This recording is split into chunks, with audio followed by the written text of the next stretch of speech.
ഇന്ന് നമ്മൾ ചെയ്യാൻ പോണ ഒരു get ready with me video ആണ്. അതോടൊപ്പം ഞാനൊരു സ്റ്റോറി പറയാം, എന്റെ ലൈഫിലുണ്ടായ സ്റ്റോറി കേട്ടോ. ആദ്യ പ്രണയം എന്നൊന്നും പറയാൻ പറ്റില്ല, ഒരു ഫണ്ണി സ്റ്റോറിയാണ്. അപ്പൊ ഫസ്റ്റ് ഞാൻ ടോണർ അടിച്ചു കൊടുക്കുന്നുണ്ട്.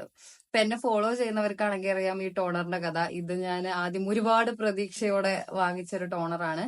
എനിക്കിതുകൊണ്ട് പ്രശ്നമൊന്നും പറ്റിയിട്ടില്ല, പക്ഷെ എനിക്കിത് ഇഷ്ടപ്പെട്ടില്ല. പിന്നെ ഇത്രയും പൈസ കൊടുത്ത് വാങ്ങിച്ചുകൊണ്ട് ഞാൻ ഉപയോഗിച്ച് തീർക്കുക എന്നുള്ളൊരു ഇതില് യൂസ് ചെയ്യുന്നതാ. അതുപോലെ തന്നെയാണ് ഈ ഒരു സംഭവം. ഞാനിത് ആദ്യം ഭയങ്കര പ്രതീക്ഷയോടെ കേട്ടിട്ട് എന്നെ അടപടലം മൂഞ്ചിച്ച ഒരു കഥയാണ്.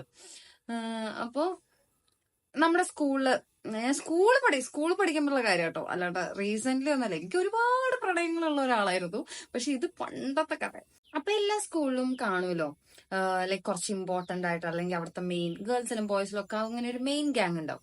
അപ്പൊ ഇന്ന് എന്റെ ലൈഫിൽ മോയ്സ്ചറൈസറിനും സൺസ്ക്രീനിനും ഉള്ള അതേ വാല്യൂ ആയിരുന്നു അന്ന് അവരുടെ ലൈഫിൽ. പണ്ട് പിന്നെ മോയ്സ്ചറൈസർ നമ്മൾ ഒരിക്കലും സ്കിപ്പ് ചെയ്യില്ല എന്നുള്ളത് പോലെ തന്നെ ഫസ്റ്റ് എന്തുണ്ടെങ്കിലും ഞാൻ ഇവരുടെ അടുത്തേക്കാ പോവാ. അതേപോലെ തന്നെ എപ്പോഴും എനിക്ക് അവരില്ലാണ്ട് പറ്റില്ല എന്നല്ല, എന്താ അതിന് പറയാ, അങ്ങനെ സ്കിപ്പ് ചെയ്യാൻ പറ്റാത്ത നമ്മൾ ഫസ്റ്റ് തന്നെ ചെയ്യുന്ന രണ്ട് കാര്യങ്ങൾ അത്രയും ഇമ്പോർട്ടന്റ് ആയിരുന്നു.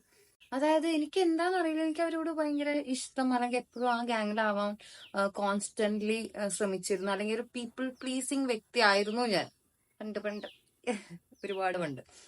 അപ്പോ എനിക്ക് ഇവരെ ഭയങ്കര ഇഷ്ടമാണ്. ഇവര് എന്റെ ഒരു കാര്യം കണ്ടുപിടിച്ചു.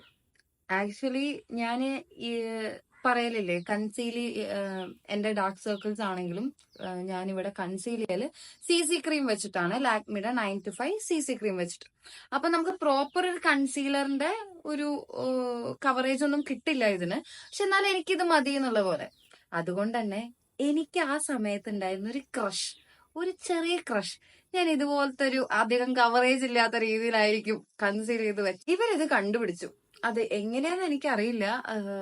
എന്താ പറയാ, ഞാൻ പറഞ്ഞില്ലേ, ഇവരിത് കണ്ടുപിടിച്ചു. അപ്പൊ നെക്സ്റ്റ് നമ്മൾ അപ്ലൈ ചെയ്യാൻ പോണത് ബ്ലഷ് ആണ്. അപ്പോ കഥയിലേക്ക് അപ്പൊ ഒരു ദിവസം ആഫ്റ്റർനൂൺ ഈ ഈ മെയിൻ ഗ്യാങ് എന്ന് പറയുന്ന ഫ്രണ്ട്സ് ഉണ്ടല്ലോ, ലൈക്ക് ആ ഗേൾസിന്റെ ഗ്യാങ് എന്റെ അടുത്ത് വന്നിട്ട് പറഞ്ഞു, എനിക്ക് ക്രഷ് ഉണ്ടെന്ന് അവര് മനസ്സിലാക്കിയ പയ്യന് ഒരാളോട് ക്രഷ് ഉണ്ട്. എന്റെ ഫേവറേറ്റ് ബ്ലഷ് ആണ് എർത്ത് രഥത്തിന്റെ ബ്ലഷ്. അപ്പോ ഇതിപ്പോ ഇടുമ്പോ നമുക്ക് കോമാളിനെ പോലെയൊക്കെ തോന്നും. ഇതില് ഞാൻ ഈ സ്റ്റോറിയിലും ഞാൻ അങ്ങനെ ആവുന്നതാണ് ഗൈസ്. അപ്പോ ഇവന് ഈ ക്രഷിന് ഒരാളെ ഇഷ്ടാന്ന് പറഞ്ഞു. ഇവന്റെ കാര്യം കേട്ടപ്പോ തന്നെ ബ്ലഷ് ഇട്ട പോലെ ഞാനിങ്ങനെ ഓ അതാരൊന്നും എനിക്കറിയില്ല, പക്ഷെ അപ്പൊ ഒരു ആഗ്രഹമൊക്കെ ഉണ്ടോ അവൻ എന്നോടൊരു ക്രഷ് തോന്നിയിരുന്നെങ്കിൽ. പക്ഷെ അന്നത്തെ എന്റെ ഫോട്ടോ ഒക്കെ എടുത്ത് വെച്ച് നോക്കുമ്പോ ഞാൻ വിചാരിക്കും ഞാൻ എന്ത് കണ്ടിട്ടാ അന്ന് അങ്ങനെയൊക്കെ. ഇപ്പോഴും മെച്ചായി നല്ലട്ടോ ഞാൻ ഉദ്ദേശിച്ചത്. ഇതൊക്കെ അന്നത്തെ ചൈൽഡിഷ് ആയിട്ടുള്ള കാര്യങ്ങൾ. അപ്പൊ ഇവരിങ്ങനെ കുറെ ഫീച്ചേഴ്സ് പറയുന്നുണ്ട്. അപ്പൊ ഇവര് പറയുന്ന, അതായത് എന്റെ ക്രഷ് തോന്നിയ പെൺകുട്ടിയുടെ ഫീച്ചേഴ്സ് പറയുമ്പോ അത് എന്നെയായിട്ട് ഭയങ്കര സിമിലാരിറ്റി. അപ്പൊ അതിങ്ങനെ കേൾക്കുമ്പോ ഞാനിങ്ങനെ എന്താ പറയാ, ഒരുപാട് സന്തോഷം, ബ്ലഷ്, നാണം വരുന്ന സമയത്തും പല ആംഗിളൊക്കെ ആയിരിക്കട്ടോ. എനിക്ക് ഇപ്പോഴും ഇതിനെ പറ്റിയിട്ട് വലിയൊരു ധാരണ ഒന്നും ആയിട്ടില്ല. അന്ന് എനിക്ക് ഇവരെ പറ്റിയിട്ടും വലിയ ധാരണ ഒന്നും ഉണ്ടായിരുന്നില്ല എന്നതുപോലെ തന്നെ. അപ്പോ ഇവന്റെ കാര്യമൊക്കെ കേട്ടപ്പോ ഞാനിങ്ങനെ ഇതിങ്ങനെ കേട്ടോണ്ടിരിക്കുമ്പോ ഫുള്ളൊരു ബ്ലഷിങ്ങും പരിപാടിയും എല്ലാം ഉണ്ടായിരുന്നു. അപ്പൊ മൊത്തം ഞാൻ തന്നെ ഷൈൻ ചെയ്യാൻ തുടങ്ങി. പക്ഷെ റിയൽ ലൈഫിൽ അങ്ങനെ ഒരു ചെറിയ ബേസ് മേക്കപ്പ് ആണെങ്കിൽ പോലും ചെയ്തു കഴിഞ്ഞാൽ എനിക്ക് അങ്ങനെ ഒരു ഷൈനി ഡൂയി എഫക്റ്റ് ഇഷ്ടമല്ല. അപ്പൊ അത് മാറ്റാൻ വേണ്ടിയിട്ട് ഞാൻ യൂസ് ചെയ്യുന്നത് ഈ ഒരു സെറ്റിംഗ് പൗഡർ ആണ്, പോൺസിന്റെ BB glow, natural BB glow എന്ന് പറയുന്നത്. അത്യാവശ്യം അഫോർഡബിൾ ആണ്, അതേപോലെ തന്നെ നല്ല മണാണ് ഗൈസ്. അപ്പൊ എനിക്കത് ഭയങ്കര ഇഷ്ടമാണ്. അപ്പൊ ഞാൻ അതാണ് അപ്ലൈ ചെയ്ത് കൊടുക്കല്. ഇവരിങ്ങനെ പറഞ്ഞു. അപ്പൊ ലാസ്റ്റ് ഇവർ എന്റെ അടുത്ത് പറഞ്ഞു അവൻ എന്നോടാണ് ക്രഷ്. ഇതും കൂടി കേട്ടപ്പോ ഞാൻ ശരിക്ക് ഗ്ലോ ആവാൻ തുടങ്ങി. കാരണം ആ പ്രായത്തിൽ ഒന്നാമത് ഇവര് പറയുന്നത് എല്ലാം ഞാൻ വിശ്വസിക്കും, ഭയങ്കരമായിട്ട് വിശ്വസിക്കും. രണ്ടാമത്തെ കാര്യം, അവനെനിക്ക് അത്യാവശ്യം അന്നത്തെ ഒരു ചൈൽഡ്ഹുഡ് ക്രഷ് ആയിരുന്നു. അപ്പൊ ഞാനിത് വിശ്വസിച്ചു ഗൈസ്. നമ്മൾ കണ്ണെഴുതുന്നത് ഷുഗർ പോപ്പിന്റെ ഐലൈനർ വെച്ചിട്ടാണ്. നല്ല വാട്ടർ പ്രൂഫ് ആണ്. പണ്ടതെങ്ങാനും ഇട്ടിട്ട് പോയാൽ മതിയായിരുന്നു, കാരണം കരഞ്ഞിട്ടുള്ള ഐലൈനർ പോവില്ലായിരുന്നു.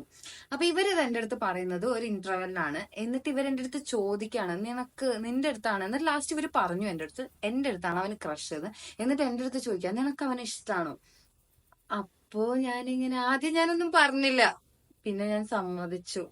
എന്നിട്ടും ഇവരെന്റെ അടുത്തൊന്നും പറഞ്ഞില്ല ഗൈസ്. ഞാനിത് സമ്മതിച്ചിട്ട് അപ്പൊ നെക്സ്റ്റ് ഇന്റർവെൽ ആവണം അവനെ കാണാൻ. അവൻ വേറെ ഡിവിഷനിലാണെന്ന് തോന്നുന്നു.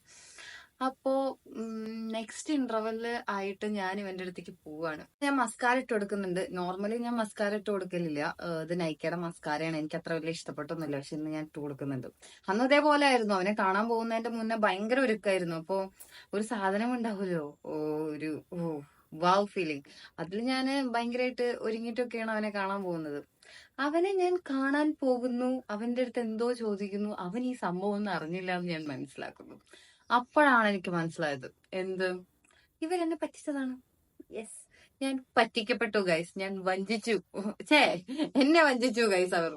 അത് കഴിഞ്ഞിട്ട് എനിക്ക് വിഷമായി തുടങ്ങിയെന്ന് അവർക്ക് മനസ്സിലായപ്പോ, അല്ലെങ്കിലും വിഷമാവും, പക്ഷെ അതവർക്ക് അറിയാം. പക്ഷെ എന്നാലും കുറച്ച് ഞാനിങ്ങനെ അയ്യോ സീനായി തുടങ്ങിയെന്ന് പറഞ്ഞപ്പോ അവരെന്നെ പറഞ്ഞു, ഇനി ആരും അവളെ അതും പറഞ്ഞ് കളിയാക്കരുത് എന്ന് പറഞ്ഞപ്പോ ഞാനിങ്ങനെ നന്ദിയുണ്ട് എന്നുള്ള രീതിയിൽ കഴിഞ്ഞു. അത്രേ ഉള്ളൂ കേട്ടോ കഥ. അപ്പൊ ഞാനൊരു പൊട്ടും കൂടി തൊട്ടെടുക്കുന്നുണ്ട്. കാണാൻ പറ്റുന്നുണ്ടോന്ന് അറിയില്ല. ഇനി മെയിൻ സാധനം ലിപ്സ്റ്റിക്. റീസെന്റ് ആണ് ഞാൻ ഡാർക്ക് ഷെയ്ഡ്സ് യൂസ് ചെയ്യാൻ തുടങ്ങിയത് ലിപ്സിൽ. അപ്പൊ എനിക്ക് ഏറ്റവും ഇഷ്ടപ്പെട്ട ഒരു ഡാർക്ക് ഷെയ്ഡ് ഉള്ള ലിപ്സ്റ്റിക് ആണ് ഹൗസ് ഓഫ് മേക്കപ്പിന്റെ ചെറി കോള എന്ന് പറയുന്ന എന്താ പറയാ ഷെയ്ഡ്. അപ്പൊ എന്റെ ലൈഫും ചൈൽഡ്ഹുഡും ഒന്നും അത്ര സ്മൂത്ത് അല്ലെങ്കിലും ഈ ലിപ്സ്റ്റിക് ഭയങ്കര സ്മൂത്ത് ആണ് ഗൈസ്. യെസ്, എന്താ പറയാ ഭയങ്കര പെട്ടെന്ന് ഇങ്ങനെ ഗ്ലൈഡ് ചെയ്ത് പോകും നമുക്ക് അപ്ലൈ ചെയ്യുമ്പോഴും. അല്ലെങ്കിൽ എനിക്ക് ഭയങ്കര ഇഷ്ടപ്പെട്ടു. നല്ല അത്യാവശ്യം സ്മഡ്ജ് പ്രൂഫ് ആണ്, എല്ലാമാണ്. സോ ഞാൻ ചെയ്യുന്ന വീഡിയോസിലൊക്കെ ഇടയ്ക്ക് ചോദിക്കലുണ്ട് കുറെ പേര് ഇതേതാ ഷെയ്ഡ് എന്നത്. ഹൗസ് ഓഫ് മേക്കപ്പിന്റെ ചെറി കോള എന്ന് പറഞ്ഞ ഷെയ്ഡാണ്.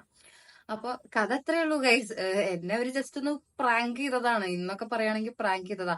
പക്ഷെ എനിക്കത് അന്ന് ഇത്തിരി വിഷമമായി. പിന്നെ ഞാൻ അവനെ കാണുമ്പോ അവൻ ഒന്നും അറിഞ്ഞിട്ടില്ല എന്നുള്ള കാര്യത്തിന്റെ അപ്പുറത്തോട്ട് എനിക്ക് അവനെ നോക്കാൻ പോലും പറ്റുന്നില്ല. കാരണം എന്നെ കോമാളിയാക്കിയല്ലോ എന്ന് പറയുന്ന ഫീൽ അത് കുറച്ചു നാളുണ്ടായിരുന്നു. അവരെന്തിനാ അങ്ങനെ എന്റെ അടുത്ത് അവരെന്റെ അടുത്ത് ചെയ്തെന്ന്. ഇപ്പൊ പറഞ്ഞാൽ എന്റെ മുടി കെട്ടണ പോലെയാണ് എനിക്ക് എന്റെ ലൈഫിൽ വരുന്ന പ്രശ്നങ്ങളൊക്കെ. അതൊന്ന് അങ്ങോട്ടാക്കി ഇങ്ങോട്ടാക്കി കഴിയുമ്പോഴേക്കും എനിക്ക് okay fine, all good, all set to go, all set to move on എന്നുള്ള സാധനം വരും. കാരണം ഞാൻ അത്ര ഇമ്പോർട്ടൻസ് കൊടുക്കുന്നുള്ളൂ എല്ലാത്തിനും.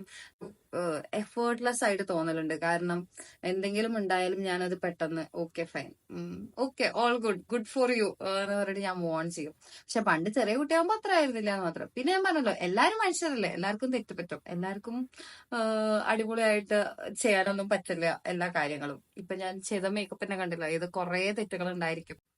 പക്ഷെ സ്റ്റിൽ ഇറ്റ്സ് ഓക്കെ. ഞാൻ എന്തായാലും നന്നായി ചെയ്യാൻ പഠിക്കുന്നതായിരിക്കും. അപ്പൊ ഇതാണ് ഇന്നത്തെ എന്റെ ഒരു ലുക്ക്.